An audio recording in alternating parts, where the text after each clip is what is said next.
Bersama-sama kita buka di dalam Injil Yohanes pasal yang ke-10 ayat yang ke-10. Injil Yohanes 10 ayat yang ke-10, dipersilahkan kepada Ibu Nani.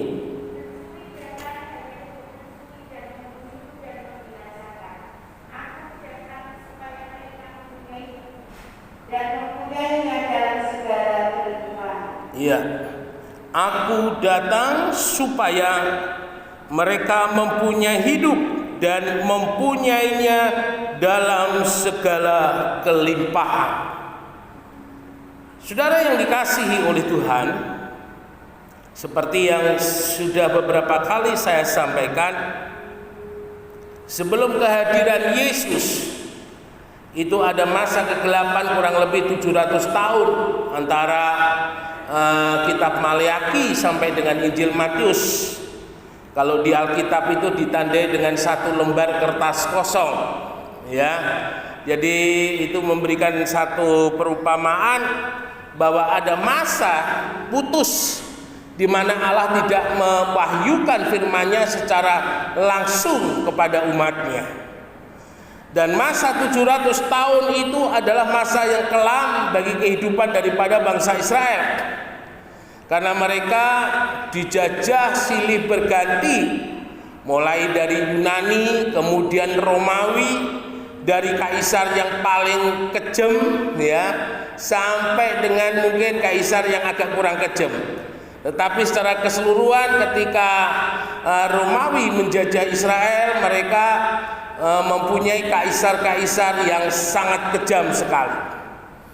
Artinya apa? Artinya sebelum Yesus hadir, bangsa Israel ada di dalam satu kondisi yang tidak baik.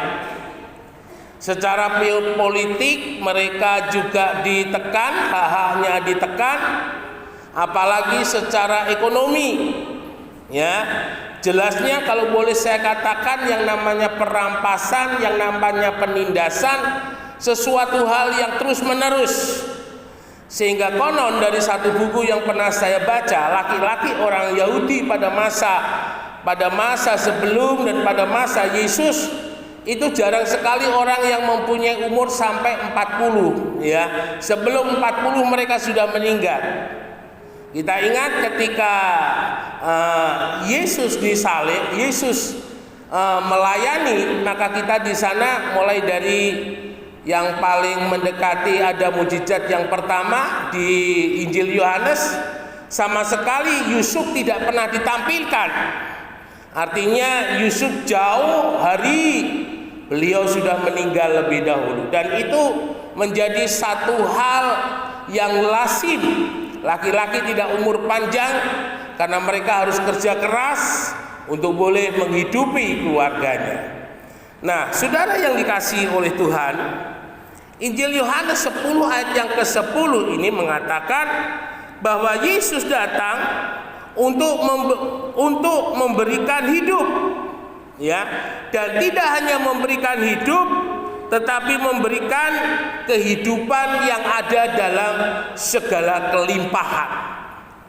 Saudara yang dikasihi oleh Tuhan, tadi di atas sudah saya katakan sebagai latar belakang kondisi sebelum Yesus hadir, bangsa Israel dalam penindasan, dalam penderitaan yang amat sangat luar biasa. Dan ketika Yesus hadir, salah satu hal yang kita boleh lihat, ada banyak mujizat yang Tuhan perbuat. Firman Tuhan Injil Lukas mengatakan orang berbondong-bondong datang kepada Tuhan.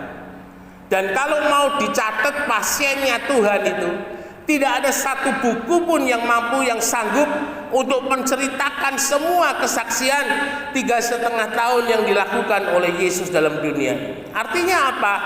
Terlalu banyak mujizat yang diperbuat oleh Yesus. Ya.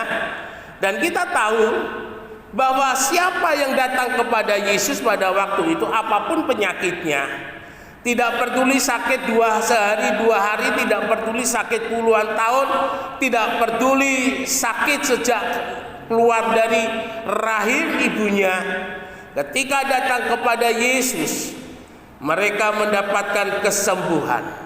Ya, kesembuhan yang berkelimpahan, tidak ada batasnya ketika mereka yang datang kepada Yesus untuk mendapatkan kesembuhan daripada Tuhan. Dan kasih karunia-Nya Tuhan pun juga tidak berkesudahan. Seperti halnya ketika Yesus bertemu dengan perempuan Samaria yang sudah diberi label sebagai seorang perempuan nakal. Tetapi ketika datang kepada Yesus, air yang hidup itu, kehidupan yang berkelimpahan itu, sukacitanya dilimpahkan atas perempuan Samaria, sehingga dia bersaksi satu kampung mereka percaya kepada Tuhan.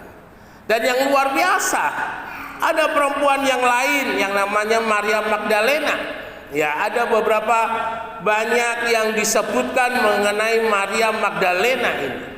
Dia bisa jadi perempuan yang dibawa oleh orang Yahudi karena kedapatan bersinah dan hendak dilempari batu, tetapi Yesus membela dengan mengatakan, siapa di antara kamu yang tidak berdosa, silakan kamu melempar terlebih dahulu.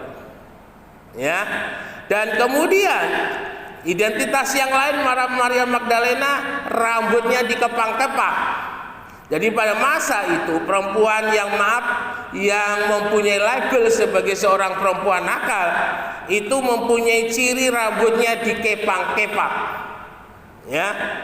Dan itu dialami oleh Maria Magdalena, dan dia juga disebut sebagai orang yang sungguh-sungguh boleh mendapatkan anugerah Tuhan sebagai perempuan yang mencurahkan minyak narwastu yang mahal harganya. Karena minyak narwastu itu diambil dari pegunungan Tibet yang ada di Nepal. Saya hanya bisa membayangkan minyak narwastu itu ketika diambil dari Tibet, dari pegunungan yang ada di Nepal, sampai ke Israel, sampai kepada tangan Maria Magdalena, itu sebuah proses yang panjang, sehingga itu membuat minyak narwastu itu harganya mahal. Tetapi oleh Maria dicurahkan di atas kaki Yesus, diurapi di kaki Yesus, lalu kemudian dia menyekanya dengan minyak. Maria Magdalena yang dikenal sebagai orang yang berdosa, tetapi ketika bertemu dengan Yesus, kelimpahan itu diberikan dalam hidupnya. Petrus, sebelum dia menjadi murid Tuhan, ketika Tuhan pertama kali berjumpa Petrus adalah orang yang gagal. Hari itu Petrus gagal total, tidak ada satu ikan pun yang didapatkan. Dan ketika Yesus ada dalam perahu Petrus dan Yesus bilang, bertolaklah ke tempat yang dalam dan labuhkan pukatmu di sebelah kanan perahu. Ketika Petrus menurut apa yang dikatakan oleh Yesus, dan ketika dia sadar ikan-ikan yang ada di Danau Galilea menurut seperti yang dikatakan oleh Yesus. Jadi ikan itu tidak datang sendiri, tetapi ikan-ikan itu diperintahkan oleh Yesus untuk masuk ke dalam jalannya Petrus. Dan Petrus tahu bahwa yang berbicara kepadanya itu adalah Tuhan. Pengalaman hidup yang luar biasa yang membuat Petrus ketika mati dia hendak disalib seperti Yesus. Petrus berkata, aku tidak layak disalibkan seperti Tuhan, tetapi salibkan aku dengan kepala yang ada di bawah. Saudara yang dikasih oleh Tuhan, ketika Natal tiba dalam hidup ini, Natal itu memberikan hidup. Ketika Natal itu ada di dalam hidup ini, Natal memberikan tidak hanya kehidupan tetapi kelimpahan. Kita mau coba baca lagi di dalam Kisah Para Rasul 17 ayat yang ke-28. Dipersilahkan Ibu Nani.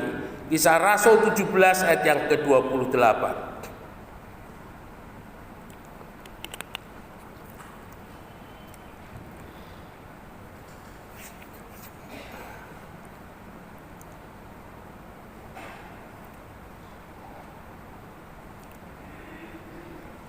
Sebab di dalam dia kita hidup, kita bergerak, kita ada, seperti yang telah juga dikatakan oleh pujangga-pujanggamu. Sebab kita ini dari keturunan Allah juga. Iya. Bagaimana kelimpahan hidup dan kelimpahan itu ada dalam kehidupan kita ketika Natal itu hadir. Natal tidak sekedar hadir dalam hidup kita, Yesus tidak hanya sekedar hadir di dalam hidup kita. Ya, dalam Kisah Rasul 17 ayat yang ke-28 itu, sebab di dalam Dia kita hidup. Jadi yang membuat di dalam kehidupan kita itu hidup oleh karena ada Yesus. Rumah tangga yang hidup adalah rumah tangga yang dipenuhi dengan damai sejahtera. Bisnis yang hidup adalah bisnis yang selalu mengalami kemajuan. Pelayanan yang hidup adalah pelayanan yang selalu mengalami kemajuan. Ya, saya kurang sependapat dengan orang yang mengatakan yang penting rohani saya baik, yang jasmani itu tidak perlu. Saudara, ketika yang rohani itu, ketika Yesus yang hidup di dalam kehidupan kita ini, itu yang menarik berkat-berkat Tuhan itu datang kepada kita. Ya, ada istilah dari almarhum papa saya mengatakan bahwa orang Kristen itu tidak ngejar berkat, tetapi orang Kristen, orang percaya itu dikejar oleh berkat. Ya, jadi artinya oleh karena Tuhan yang ada di dalam kehidupan kita itu membuat apa yang kita kerjakan itu diberkati oleh Tuhan. Saudara yang dikasihi oleh Tuhan, di dalam kehidupan kita sebagai orang percaya yang ada Kristus, di sini dikatakan kita hidup, kita bergerak, kita ada. Ya. Jadi artinya apapun yang kita lakukan, apapun yang kita kerjakan karena ada Tuhan, maka kita mengerjakannya bersama-sama dengan Tuhan. Perahu Petrus tidak dibiarkan sendiri oleh Yesus ke tempat yang dalam, tetapi Yesus ada bersama-sama dengan Petrus, sehingga Petrus boleh mendapatkan ikan yang banyak. Tetapi beda ketika murid-murid mengalami badai. Mereka ada Yesus bersama-sama mereka, tetapi Yesus diam. Ya, Yesus tidak bergerak, Yesus tidak hidup. Yang hidup adalah kekuatan manusiawi mereka, yang hidup adalah kekuatan mereka. Sehingga ketika menghadapi badai, mereka mencoba menyelesaikannya itu dengan hikmatnya sendiri, dengan kekuatannya sendiri. Dan kita lihat murid-murid gagal. Mereka mulai kewalahan menghadapi badai. Barulah mereka membangunkan Yesus untuk bergerak bersama-sama dengan mereka. Ini sebuah kesalahan yang fatal yang seringkali terjadi dalam kehidupan orang percaya. Yesus mengatakan bahwa setiap orang yang datang kepadanya, ya, dia belum mendapat apa-apa. Dia tidak bisa melakukan apa-apa. Tetapi ketika orang yang datang kepada Yesus dan melakukan, ya, ulangi, dan melakukan apa yang diajarkan, apa yang difirmankan oleh Yesus dan mengikut Yesus, seperti rumah yang dibangun di atas dasar batu. Nah, ini yang harus terjadi dalam hidup kita. Ada banyak orang percaya, dia mengaku Yesus adalah Tuhan. Ada banyak orang percaya, dia memuji dan menyembah Tuhan. Tetapi ada banyak mereka hanya memuji, menyembah tanpa melakukan firman. Tuhan kritik, Tuhan tegur melalui nabi-nabinya terhadap orang-orang Farisi, orang-orang Israel. Kamu beribadah dengan mulutmu, tetapi hatimu jauh daripadaku. Nah, ini yang harus kita sadari, mengapa hidup ini tidak mempunyai hidup dan mempunyainya dalam segala kelimpahan. Karena Natal hanya kita terima, tetapi Natal atau Yesus yang hadir itu tidak bergerak bersama-sama di dalam kehidupan kita. Saudara yang dikasihi oleh Tuhan, dalam Mazmur 1 ayat 2 dan 3 yang seringkali saya kutip, maka kita boleh mendapati di sana bahwa yang kesukaannya dalam terjemahan Indonesia masa kini melakukan, kesukaannya melakukan, ulangi, kesukaannya melakukan perintah-perintah Tuhan dan yang merenungkan firman-Nya siang dan malam. Artinya bahwa perintah Tuhan, firman Tuhan itu dilakukan dan firman Tuhan itu selalu hidup di dalam kehidupannya. Maka dia digambarkan seperti pohon yang ada di tepi aliran air. Ya, terjadi koneksitas dengan Tuhan. terjadi sebuah hubungan yang tidak putus dengan Tuhan. Ketika hubungan dengan Tuhan itu tidak putus, terjadi connect antara Tuhan dan kehidupan kita. Artinya kita sedang bergerak di dalam Tuhan. Ayub 1 ayat yang pertama dikatakan Ayub adalah orang yang saleh, orang yang jujur, orang yang takut akan Tuhan, dan orang yang menjauhi segala kejahatan.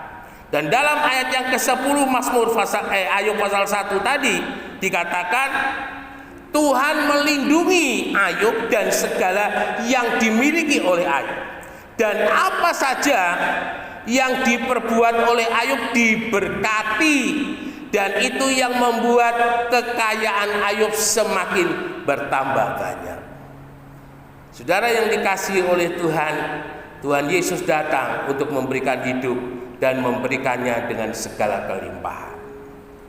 Adakah kita pagi hari ini, ya, Natal itu hanya sebagai sebuah peringatan. Natal itu hanya sebagai sebuah rutinitas. Oh, Yesus hadir, Yesus ada. Tetapi adakah kita mengalami hidup bersama-sama dengan Natal? Ketika saudara hidup bersama-sama dengan Natal, ketika saudara hidup bersama-sama dengan Tuhan, apapun masalah persoalan yang saudara hadapi, tidak ada yang mustahil bagi Tuhan. Tuhan pasti tolong, hikmatnya pasti tolong, hikmatnya pasti menyertai, jalan keluar itu pasti diberi. Dan juga ketika Natal itu ada bersama-sama dengan Dia, kita bergerak. Bagaimana Tuhan membimbing, memimpin kita untuk boleh mengatur ekonomi kita, mengatur bisnis kita. Saudara, ketika Tuhan yang ada bersama-sama dengan kita dalam kita mengembangkan usaha dan pekerjaan kita, maka kita harus tahu bahwa ketika prinsip-prinsip bisnis sesuai dengan firman Tuhan, jujur, tekun, berdoa, ya, maka semuanya itu pasti akan Tuhan berkati. Ini ada anak saya Theo, dia salah satu engineering dari PT Astra Indonesia, ya. Astra Indonesia itu yang buat mobil Toyota, buat mobil Daihatsu. Ini tanya, bagian apa itu Mas Theo ini, ya? Bagian pasang pintu atau pasang mesin? Saudara yang dikasih oleh Tuhan, mujur. Hidup orang percaya itu mujur. Ya, anak-anak saya seringkali ketika bercerita, tenang ya, kita ini selalu mujur bersama-sama dengan Tuhan. Kita ini selalu untung bersama-sama dengan Tuhan. Jadi nggak ada ceritanya ketika Tuhan yang bergerak di dalam kehidupan kita, yang kita kerjakan mengalami buntung, itu nggak ada ceritanya. Ya, yang ada itu untung dan untung dan untung. Nah, mari saudara-saudara yang dikasihi oleh Tuhan, mengakhiri tahun 2021 ini, kita mau coba introspeksi. Apakah kita tahun ini adalah tahun yang berhasil ataukah tahun yang gagal? Ya, saya selalu mencatat tiap tahun apa yang Tuhan perbuat kepada saya. Dan saya selalu melihat setiap tahun itu pasti ada keuntungan. Setiap tahun itu ada sesuatu yang bagi saya itu berkat yang luar biasa. Ya, sehingga ketika saya usia 51 jalan sekarang, semakin Tuhan tetapkan, semakin Tuhan kuatkan, ya. Saya usaha untuk melayani dengan semakin sungguh-sungguh, meskipun kadang tubuh ini tidak kuat, tetapi bagi saya tidak masalah. Ya, sakitnya tubuh bisa dibuat istirahat, tetapi kalau rohani yang sakit itu yang berbahaya. Sehingga saya jaga selalu konsisten untuk selalu mendekatkan diri kepada Tuhan, dan Tuhan mempercayakan kepada saya banyak hal, banyak perkara, ya. Dan apa yang menjadi kerinduan saya, Tuhan selalu tolong, Tuhan selalu berkati. Mari pagi hari ini jangan biarkan Yesus itu hanya sekedar hidup, tetapi izinkan Yesus itu ada bersama-sama kita, bergerak bersama-sama kita, menghidupi segala yang ada dalam kehidupan kita, rumah tangga, kesehatan, pekerjaan, studi, semuanya kita pohon Yesus ada bergerak bersama-sama dengan kita. Dan ketika bersama-sama dengan Yesus, tembok Yeriko itu roboh. Dan ketika bersama-sama dengan Yesus, laut Teberau itu terbelah. Dan ketika bersama-sama dengan Yesus, mana berkat yang tidak pernah dipikir, berkat yang tidak pernah dilihat, yang tidak pernah timbul dari dalam hati, Tuhan turunkan langsung dari langit untuk memberkati dalam kehidupan kita. Ya, mari jadikan Yesus itu hidup dan menghidupi kita. Sehingga tahun 2022 yang akan kita hadapi sebentar, 1 tahun itu menjadi 1 tahun yang luar biasa bagi hidup kita. Tuhan pulihkan rumah tangga, Tuhan pulihkan kesehatan, Tuhan pulihkan ekonomi. Hidup kita dalam waktu sekejap boleh diberkati oleh Tuhan dan menjadi berkat untuk kemuliaan-Nya. Immanuel, Tuhan Yesus memberkati, beri kemuliaan bagi nama.